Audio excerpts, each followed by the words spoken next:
할렐루야. 우리 앞뒤 좌우 계신 분들과 함께 인사할까요? 하나님 당신을 사랑하십니다.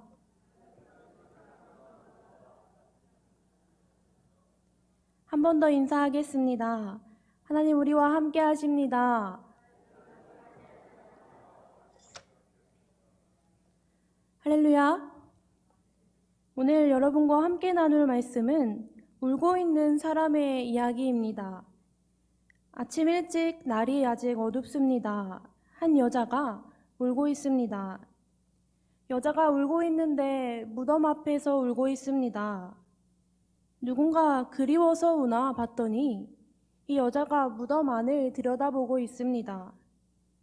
그 무덤을 들여다보니 있어야 할 시체는 없고 흰옷을 입은 두 천사가 앉아 있습니다. 그 천사들이 여자에게 묻습니다. 당신 왜 울고 있습니까? 왜 눈물 흘리고 있습니까? 여자가 대답합니다. 사람들이 우리 주님을 어디론가 가져갔습니다. 그런데 내가 주님이 어디 계신지를 알지 못하겠습니다. 이 여자는 마리아입니다. 마리아가 서서 울고 있었던 이 무덤은 바로 예수님의 무덤입니다.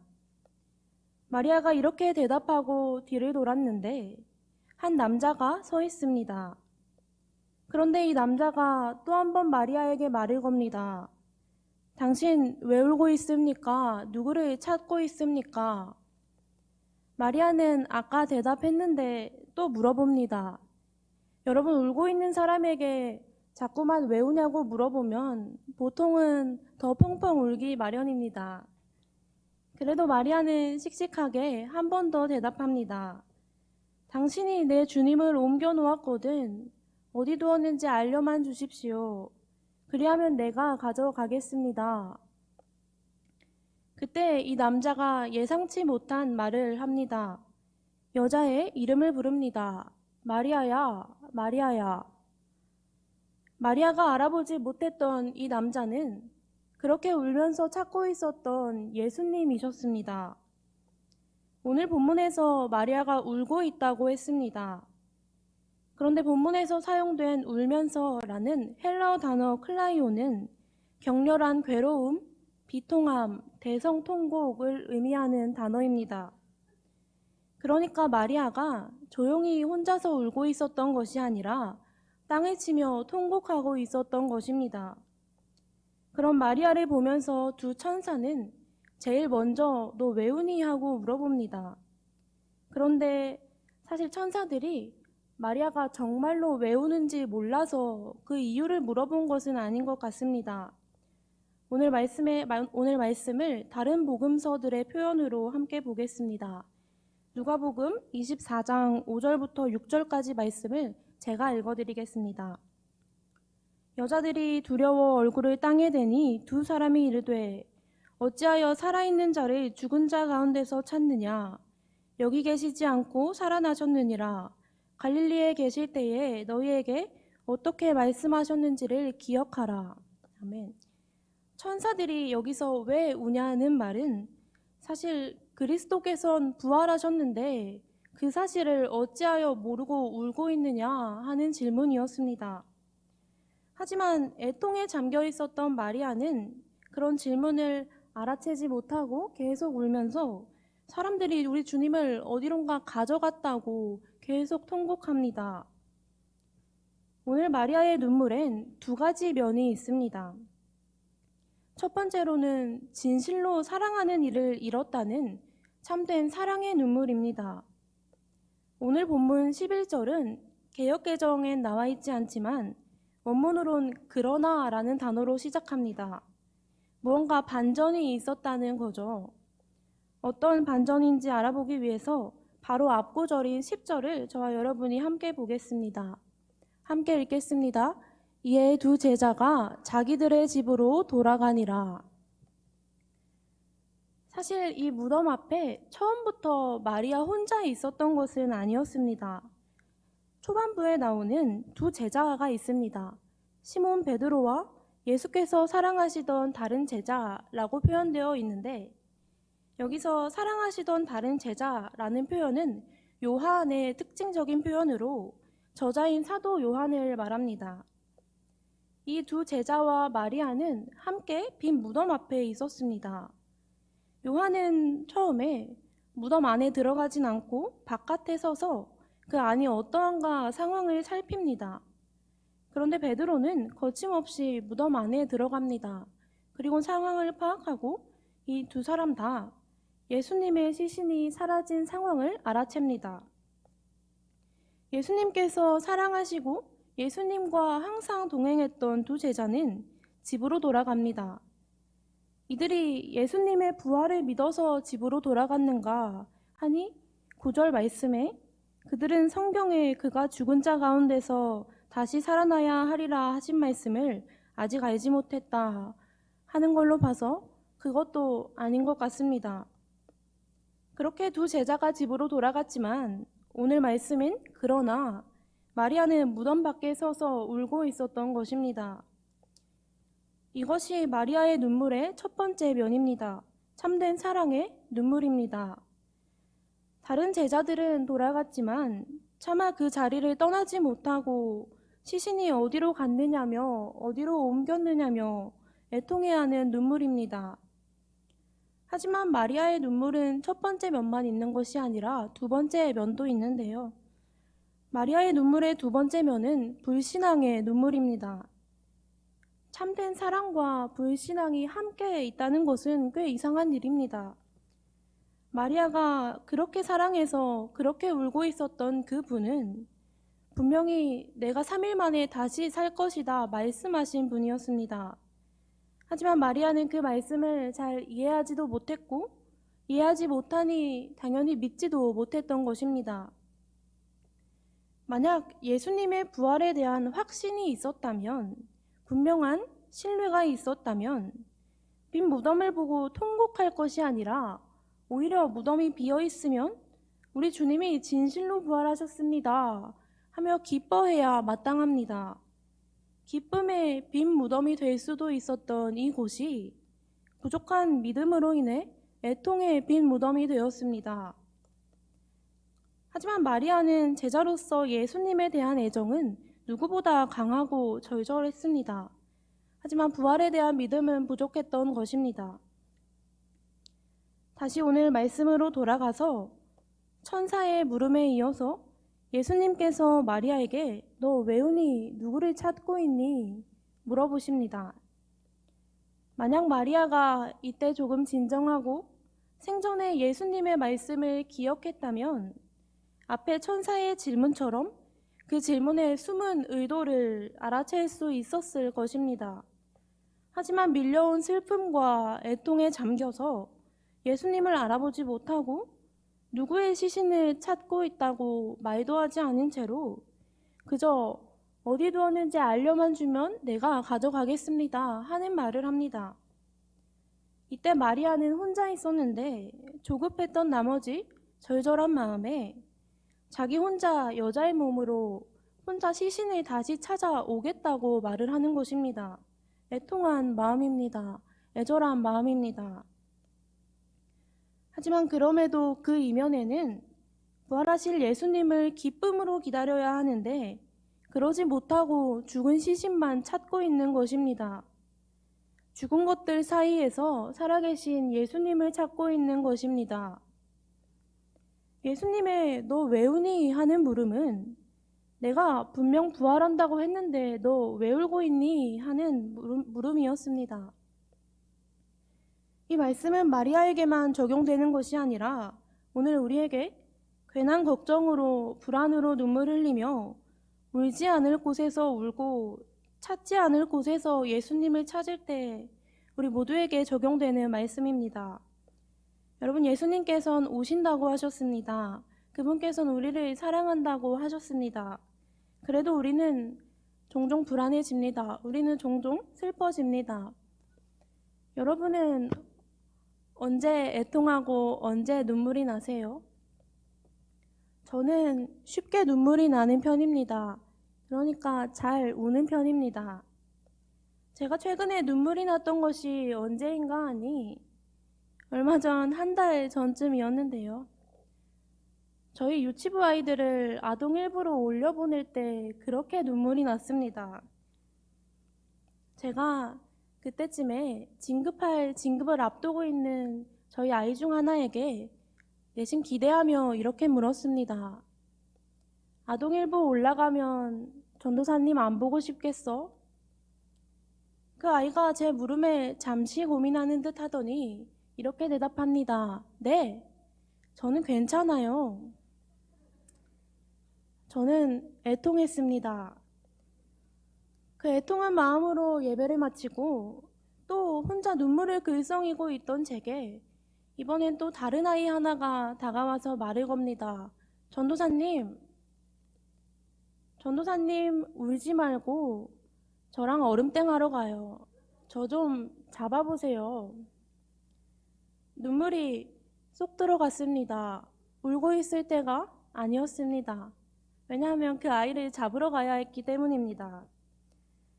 그렇게 열심히 아이들을 잡고 얼음땡을 마치고 나니 제 눈에 고여 있었던 눈물은 어느새 다 그쳐 있었습니다. 눈물이 다 그치고 나니 눈물 날 때는 보이지 않았던 것들이 보이기 시작했습니다. 당장 자기들을 잡아보라며 앞에서 뛰어다니던 아이들과 그 아이들이 자기가 이제 형님이 되었다고, 이제 초등학교에 들어간다고 기뻐하는 얼굴들이 보이기 시작했습니다. 그렇게 울다가 자기를 잡아보라는 제가 사랑하는 그 아이의 목소리에 눈물을 그치고 주위를 볼 수 있었던 것입니다. 처음 눈물 날 때는 제 마음속에 아쉬움밖에 없었습니다. 이 사랑하는 아이들을 보지 못한다니 아쉬웠던 것입니다. 그 작은 아쉬움 때문에 정말로 사랑하는 그 아이들이 기뻐하는 모습들을 다 놓치고 있었던 것입니다. 이제 말씀으로 다시 돌아가 보겠습니다.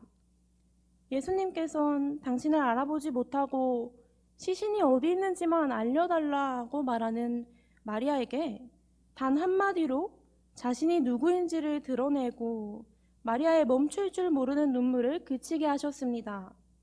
그 한마디는 오늘 말씀에서 바로 마리아야 하며 그녀의 이름을 부르신 것입니다. 요한복음 10장의 말씀을 함께 보겠습니다. 3절과 27절의 말씀을 저와 여러분이 한 목소리로 읽겠습니다. 문지기는 그를 위하여 문을 열고 양은 그의 음성을 듣나니 그가 자기 양의 이름을 각각 불러 인도하여 내느니라. 내 양은 내 음성을 들으며 나는 그들을 알며 그들은 나를 따르느니라. 아멘. 예수님께서 마리아를 알고 계셨습니다. 알고 계셨을 뿐만 아니라 그 마리아의 목자 되시는 분이셨습니다. 그 목자 되신 주님께서 주인 잃은 양처럼 울고 있던 마리아를 부르셨습니다. 자기 이름을 부르는 그 목소리에 마리아가 자신의 목자를 알아봅니다. 자신을 부르는 목자의 그 목소리를 알아듣고 그제서야 눈물을 그칩니다. 통곡을 그칩니다. 예수님의 부름은 우리로 눈물을 그치게 하고 고개를 들게 합니다. 주위를 다시 돌아보게 합니다. 오늘 마리아는 울다가 뒤에 오신 예수님을 알아보지 못했습니다. 저는 울다가 기뻐하는 아이들을 보지 못했습니다. 이 둘의 공통점이 무엇일까요? 둘 다 본질을 놓쳤다는 것입니다. 저의 눈물은 아이들에 대한 아쉬움으로 정작 더 중요한 것, 아이들과 한 해를 무사히 보낸 것에 대한 감사와 그 아이들이 기뻐한다는 더 중요한 본질을 놓친 눈물이었습니다. 마리아의 눈물은 분명 애타는 사랑이 담겨있는 값진 눈물이었습니다. 그런데도 주님께서 다시 살아나실 것이라는 본질을 놓친 눈물이었습니다. 여러분, 사람이 우는 것은 당연합니다. 모두가 다 울기 마련입니다. 그런데 무엇을 위해 우느냐에는 분명한 차이가 있습니다. 눈물이 난다는 것은 그만큼 그곳에 마음이 있다는 것입니다. 애통한 곳에 사랑이 있습니다. 눈물이 있는 곳에 사랑이 있습니다. 성경엔 애통하는 자에게 복이 있다 하는 말씀이 있습니다. 여러분 다들 들어보셨죠? 네. 그렇다면 많이 눈물을 흘릴수록 복이 있다는 걸까요? 성경이 말하는 이 애통함은 단순히 내가 가진 것들을 잃어버리거나 소중한 것을 잃었을 때 드는 상실감과는 조금 다릅니다. 우리에게 필요한 그 애통함, 우리가 회복해야 할 애통함은 하나님의 형상을 잃어버린 것에 대한 우리의 슬픈 반응과 태도를 말합니다.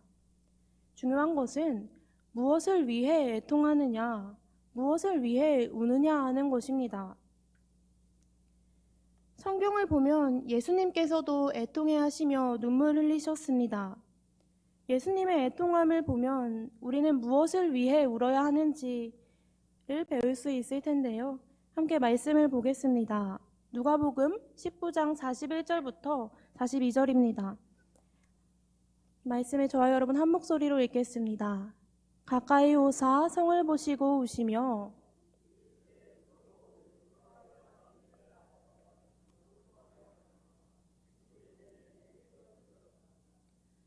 예수님께서는 예루살렘 성전을 보고 눈물 흘리셨습니다. 사람들은 성전을 보면 모두 감탄을 했습니다. 그런데 예수님은 그 성전을 보고 우셨습니다. 무너진 것도 아니고 멀쩡한 성전을 보고 우셨습니다. 그 성을 보면서 주님 애통해 하셨습니다. 그 성전은 보기엔 멀쩡해 보이지만, 보기엔 평화로워 보이지만 그 뒤엔 처절한 전쟁과 다툼이 있었고 장사하는 자들이 있었습니다. 사람들은 겉모습만으로 멋지게 세워진 성전을 보며 감탄하지만 주님께서는 그 뒤에 숨겨진 상처들에 애통해 하시며 눈물을 흘리셨습니다. 또 예수님께서는 어떤 일로 애통해 하셨을까요? 요한복음 11장 21절과 33절, 35절 말씀입니다. 저와 여러분 한 목소리로 읽겠습니다. 마르다가 예수께 여짜오되 주께서 여기 계셨더라면 내 오라버니가 죽지 아니하였겠나이다. 예수께서 그가 우는 것과 또 함께 온 유대인들이 우는 것을 보시고 심령에 비통히 여기시고 불쌍히 여기사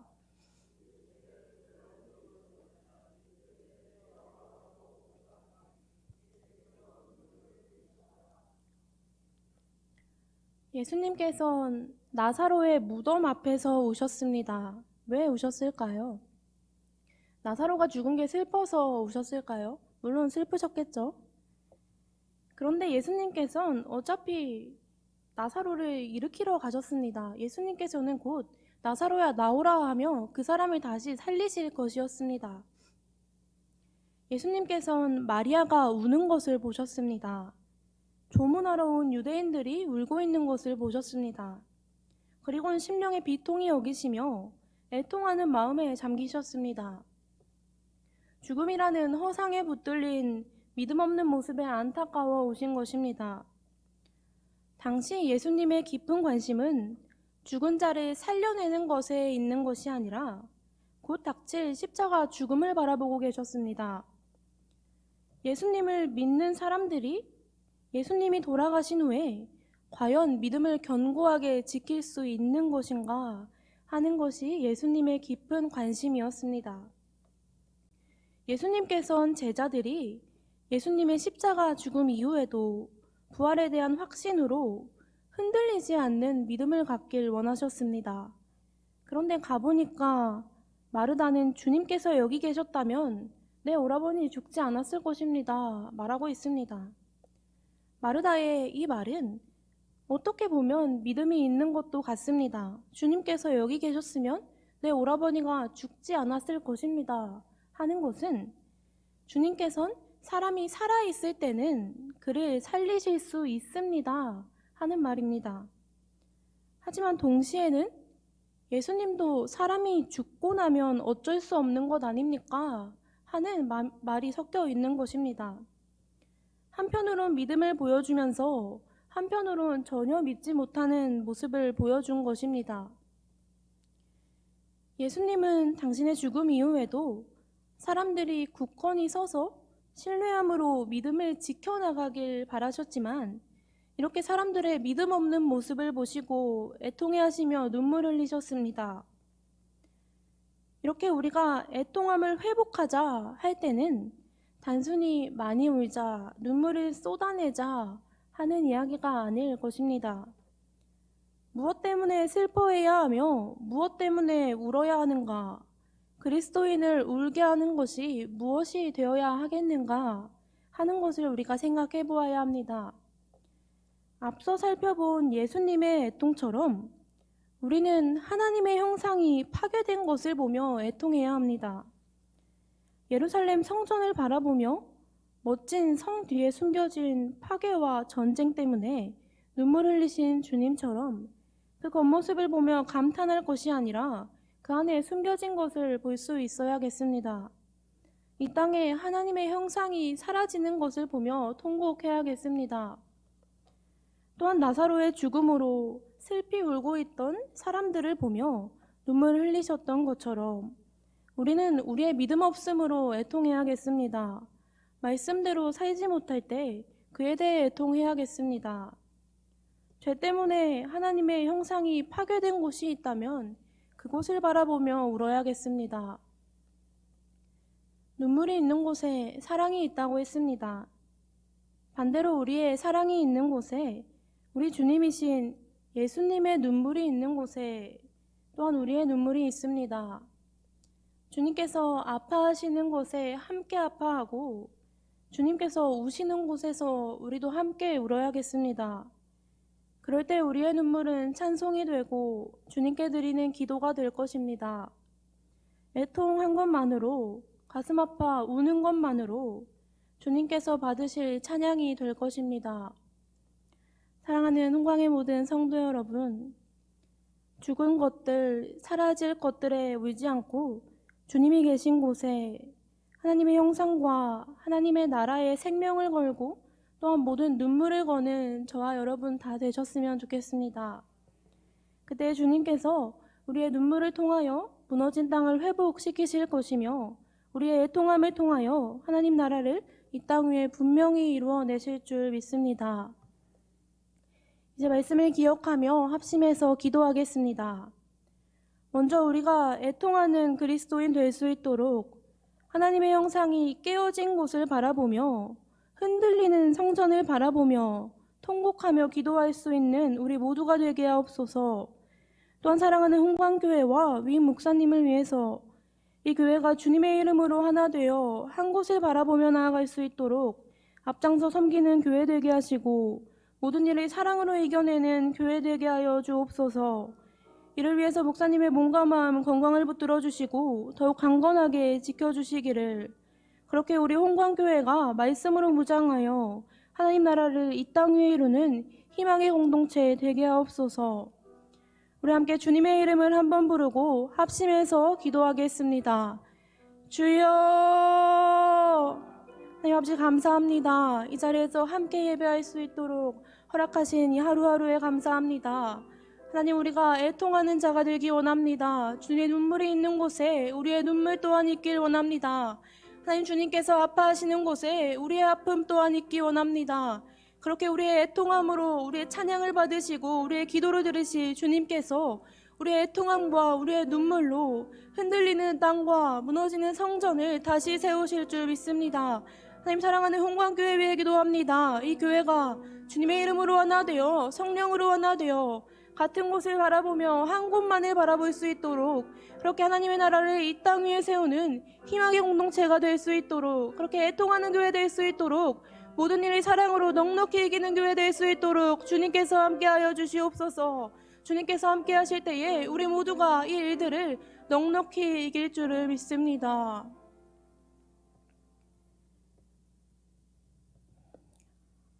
하나님 감사합니다.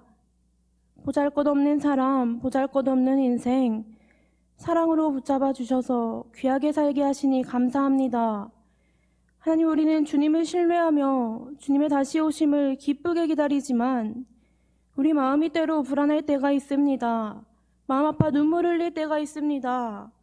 주님께서 이러한 우리의 마음을 불쌍히 여겨주시고 우리가 모든 시간 담대하게 주님의 이름을 부르며 걸어갈 수 있도록 하나님, 우리의 마음을 지켜 주시옵소서.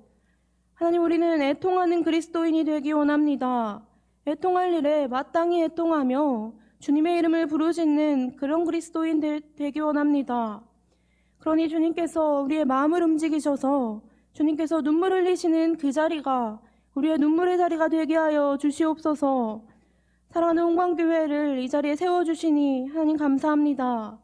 주님께서 세우신 이 교회가 먼저 낮아지게 하시고 앞장서 섬기며 사랑으로 모든 일들을 넉넉히 이겨내는 주님을 닮은 교회 되게 하여 주시옵소서.